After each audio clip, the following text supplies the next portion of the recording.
Breaking news చూస్తున్నాం. కృష్ణా జిల్లాలో సంక్రాంతి సంబరాల్లో కోడి పందాల బరి వద్ద కొందరు నిర్వాహకులు పైశాచికంగా ప్రవర్తించారు.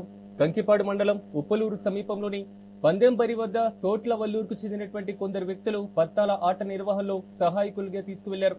అయితే ఆట ముగిసిన తర్వాత డబ్బుల లెక్కల్లో తేడా వచ్చిందనేటువంటి నెపంతో వారిపైన దారుణంగా విరుచుకుపడ్డారు. కేవలం అనుమానంతోనే కాకుండా బాధితులను వివస్త్రాలను చేసి తాళ్లతో కట్టేసి బంధించారు.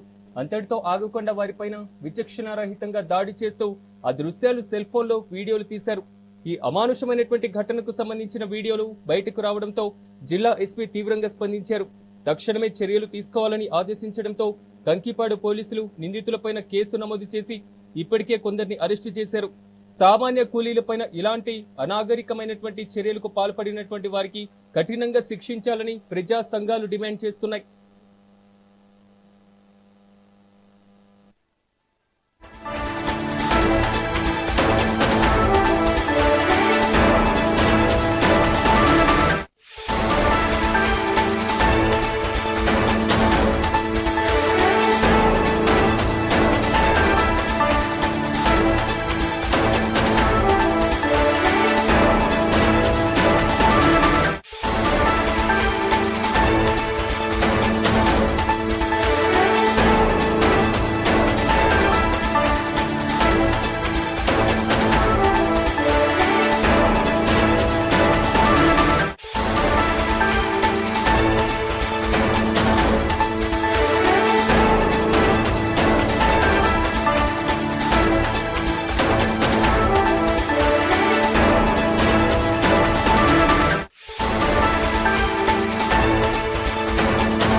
ఇదే అంశంపై మరింత సమాచారం మా ఏపీ ఇన్పుట్ ఎడిటర్ నరేంద్ర అందిస్తారు. నరేంద్ర, చెప్పండి, కృష్ణా జిల్లాలో జరిగినటువంటి ఈ ఘటన కేవలం ఒక అనాగరికమైనటువంటి చర్య అనుకోవాలా, అపరిపక్వంతో చేసినటువంటి చర్య అనుకోవాలా?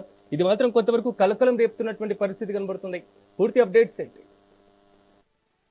ఏదైతే కృష్ణా జిల్లా కంకిపాడు మండలం ఉప్పులూరులో కోడి పందాల బరి వద్ద జరిగినటువంటి ఈ ఘటనకు సంబంధించినటువంటి విజువల్స్ మనం చూస్తున్నాం. ఇది ఒక అమానుష చర్య అని చెప్పుకోవచ్చు. ఏదైతే అక్కడ ఆ కోడి పందాల బరి వద్ద సహాయకులుగా పనిచేసేందుకు వచ్చినటువంటి కూలీలు చాలా రెక్కాడితే కానీ డొక్కాడనటువంటి కూలీలు అక్కడికి వచ్చి వాళ్ళకి సంక్రాంతి సంబరాల్లో వాళ్ళు చేసుకున్నటువంటి ఏదైతే కోడి పందాల బరులు కానీ పత్తా ఆటకు సంబంధించి కానీ వాళ్ళు ఆనందం పొందుతూ మొత్తం కూడా అక్కడ సంబరాలు చేసుకుంటూ ఉంటే ఏదైతే కావాల్సినటువంటి కొంత డబ్బు కోసం అక్కడ కూలీలుగా పనిచేస్తూ వాళ్ళకి అన్ని రకాలుగా సహాయ సహకారాలు అందించారు. మొత్తం అక్కడ వాళ్ళ సంబరాలన్నీ కూడా ముగిసిన తర్వాత వాళ్ళు దానికి సంబంధించినటువంటి లాభాలు సంబంధించినటువంటి లెక్కలు చూసుకున్నటువంటి సమయంలో తీసుకున్నటువంటి లెక్కల్లో కూడా కొంత తేడా వచ్చినటువంటి నేపథ్యంలో ఆ డబ్బంతా కూడా ఏమైపోయింది అనేటువంటి అనుమానంతో అందులో కూలీలుగా పనిచేసిన వాళ్ళు ఎవరైతే ఉన్నారో వాళ్ళందరినీ కూడా నిర్బంధించటం. మనం సాధారణంగా ఇలాంటి సీన్లన్నీ కూడా సినిమాల్లో చూస్తూ ఉంటాం. ఏదో బానిసలను గనక కట్టేసినట్లు బట్టలు విప్పేసి వాళ్ళ చేతికి తాడులు కట్టి అక్కడ వాళ్ళందరినీ కూడా నేల మీద కూర్చోబెట్టి వాళ్ళ విషయంలో ఎంత కర్కశంగా వ్యవహరించారో కూడా ఆ విజువల్స్ మనం చూడొచ్చు. వాళ్ళందరినీ కూడా తలకాయ ఇటువైపు తిప్పండి, మీ వీడియోలు తీసి లోకల్ గ్రూప్ లో షేర్ చేస్తామంటూ కూడా వాళ్ళు మాట్లాడుతున్నటువంటి మాటలు కూడా మనం వింటూ ఉన్నాం. ఒక రకంగా చెప్పాలంటే ఇది చాలా దారుణమైనటువంటి చర్య అని చెప్పుకోవచ్చు.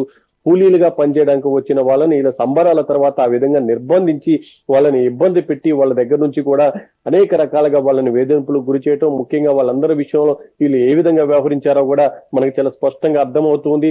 ఆ సమయంలోనే వీడియోలు తీసి ఆ వీడియోలు కూడా బయటకు విడుదల చేశారు. ఏదైతే సంక్రాంతి సంబరాల సమయంలో అక్కడ కోడి పందాల బరులు నిర్వహించడం, ఆ బరుల దగ్గర ఆటలాడేటువంటి సమయంలో అక్కడ పనిచేయడానికి తోట్లవల్లూరు నుంచి కొంతమంది కూలీలను తీసుకువచ్చారు నిర్వాహకులు. ఆ కూలీలు కూడా పూర్తిగా వాళ్ళ సంబరాలంతా ముగిసే వరకు అక్కడ పనిచేశారు.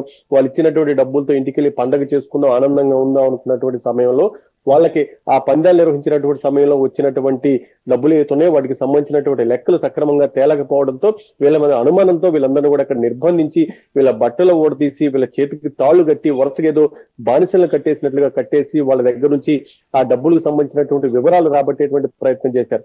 అయితే అక్కడ ఉన్నటువంటి కూలీలు కూడా మాకు ఎలాంటి సంబంధం లేదు, మేము కేవలం ఇక్కడ పనిచేయడానికి వచ్చాము, మీరు కోరుకున్న విధంగా ఇక్కడ పనిచేసి ఈ విధంగా చేయడం ఏంటంటూ కూడా ప్రశ్నించడం జరిగింది. ఇవన్నీ కూడా సోషల్ మీడియాలో ఆ విజువల్స్ అన్ని కూడా వైరల్ అవడంతో పోలీసులు కూడా దీని మీద చర్యలు తీసుకున్నారంటూ కూడా మనకైతే కొంత సమాచారం ఉంది. పోలీసులు కూడా ఈ నిర్వాహకుల మీద కేసులు నమోదు చేసినట్లు ఇప్పుడు పెద్ద ఎత్తున చర్చ జరుగుతుంది. ఏదేమైనప్పటికీ ఒక పక్క ఇంత అభివృద్ధి చెందినటువంటి ప్రాంతంలో, ముఖ్యంగా విజయవాడ, అమరావతి రాజధాని నిర్మాణం జరుగుతున్నటువంటి ప్రాంతం, విజయవాడ, గుంటూరు పూర్తి స్థాయిలో కూడా ఎడ్యుకేటెడ్ పీపుల్ ఎక్కువగా ఉంటారని చెప్పుకుంటారు.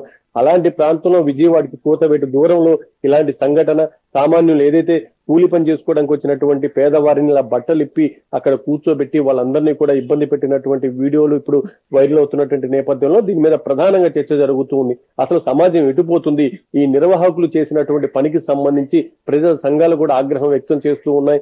ఈ విధంగా వాళ్ళని నిర్బంధిస్తే అక్కడున్నటువంటి వ్యవస్థలన్నీ కూడా ఏం చేస్తున్నాయి, వాళ్ళకి సంబంధించిన దాని మీద కూడా ఇప్పుడు ప్రధానంగా చర్చ జరుగుతుంది.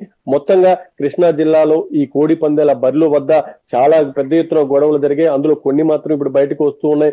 ఒక పక్క అవనిగడ్లో కూడా నిన్న పోలీసుల మీద కూడా అక్కడ కొంతమంది ఏదైతే కోడి పందేల బర్రెల వద్ద తిరగబడినటువంటి పరిస్థితి, కొన్ని ప్రాంతాల్లో అయితే పూర్తిగా అక్కడికి రోడ్ల మీద ట్రాఫిక్ అంతా కూడా జామ్ అయినటువంటి సమయంలో ప్రజలు దీన్ని ప్రశ్నించినటువంటి సమయంలో వాళ్ళ మీద కూడా కొంత గొడవలు పడేందుకు ముందుకు వచ్చారు. తాజాగా ఇప్పుడు ఉప్పులూరులో జరిగినటువంటి సంఘటనకు సంబంధించినటువంటి విజువల్ కూడా మనం చూస్తున్నాం. ఇది చాలా దారుణం అని చెప్పుకోవాలి. పోలీసులు అయితే కేసులు నమోదు చేసినట్లుగా ఓ పక్క పెద్ద ఎత్తున చర్చ జరుగుతుంది. కేసులు నమోదు చేయటమే కాదు, అసలు దీంట్లో ఇంత క్రూరంగా వ్యవహరించిన వాళ్ళు ఎవరైతే ఉన్నారో వాళ్ళ విషయంలో ఇంకా కఠినంగా చర్యలు తీసుకోవాల్సినటువంటి అవసరం ఉంది. వీళ్ళు ఇంత ధైర్యం చేసి ఈ రకంగా వాళ్ళందరినీ కూడా నిర్బంధించి ఆ వీడియోలు తీసి బయటకు వదిలేరంటే వాళ్ళ ధైర్యం ఏంటనేది కూడా మనం ఒకసారి ఆలోచించాల్సినటువంటి పరిస్థితి ఉంది. మొత్తంగా ఇక్కడ పోలీసు వ్యవస్థ పనితీరుకు సంబంధించి సంక్రాంతి సంబరాల సమయంలో పెద్ద ఎత్తున ప్రశ్నలు తలెత్తుతున్నటువంటి పరిస్థితి అయితే ఇప్పుడు ప్రస్తుతం ఉమ్మడి కృష్ణా జిల్లాలో ఉంది. నరేంద్ర, దాదాపు అంటే కొంతమందిని అరెస్ట్ చేసినట్లుగా తెలుస్తుంది. ఇంకా ఎంతమంది ఉన్నారు? వారికి సంబంధించినటువంటి అదుపులోకి తీసుకునే దానిపైన పోలీసులు ఏమైనా స్పందించారు? అలాగే బాధితులకు సంబంధించి వారికి ఏమైనా షెల్టర్ కల్పించడం అలాంటి ప్రక్రియ ఏమైనా చేపట్టారు? ఈ రోజు ఉదయం నుంచి కూడా ఈ వీడియోలు సోషల్ మీడియాలో పెద్ద ఎత్తున వైరల్ అవుతూ ఉన్నాయి. అసలు ఈ సంఘటన జరిగినటువంటి సమయంలో అక్కడ ఆ కోడి పందాల బర్రెల వద్ద ఉన్నటువంటి ఆ పోలీసులు కానీ వాళ్ళంతా కూడా ఎందుకు వాటిని ఆపలేకపోయారు, అసలు ఈ సంఘటన ఎక్కడ జరిగింది ఏంటి అనే దానికి సంబంధించి కూడా పూర్తి స్థాయిలో మనకి ఇంకా సమాచారం తెలియాల్సినటువంటి అవసరం ఉంది. ఒక పక్క పోలీసులు కూడా దీని మీద కేసులు నమోదు చేశారని చెప్తున్నారు. అసలు కేసులు ఏ విధంగా నమోదు చేశారు, అసలు ఎవరు ఫిర్యాదు చేశారు, ఏ సెక్షన్లు పెట్టారు, అందులో ఎవరెవరు ఇన్వాల్వ్ అయి ఉన్నారు, అసలు వీళ్ళు ఈ రకంగా ఇంత బరి తెగించి అక్కడ పనిచేయడానికి వచ్చినటువంటి కూలీలను బట్టలిప్పి అక్కడ కూర్చోబెట్టి తాళ్లతో కట్టేసి ఇంత ఇబ్బంది పెడితే వారికి సంబంధించి వాళ్ళ వెనక ఎవరున్నారనే దాని మీద కూడా ఇప్పుడు పెద్ద ఎత్తున మనం ఫోకస్ పెట్టాల్సినటువంటి అవసరం ఉంది. ఎందుకంటే విజయవాడకి కూతవేటు దూరంలో ఇలాంటి సంఘటన జరగటం, దానికి సంబంధించినటువంటి విజువల్స్ అన్ని కూడా ఇప్పుడు మనం చూస్తూ ఉన్నాం. మన స్క్రీన్ మీద కూడా చూసాం ఎంత దారుణంగా ఉందో. ఒక పక్క పొలాల్లో వాళ్ళందరినీ కూడా కూర్చోబెట్టి వాళ్ళ చేతికి తాళ్లు కట్టి వాళ్ళని వరుసలుగా కూర్చోబెట్టి వాళ్ళని ఏ విధంగా వాళ్ళు మాట్లాడుతున్నారు, వాళ్ళకి సంబంధించినటువంటి వీడియోలు తీస్తున్నటువంటి తీరు ఇవన్నీ కూడా మనం గమనిస్తే ఎంత దారుణంగా చేశారో చెప్పుకోవచ్చు.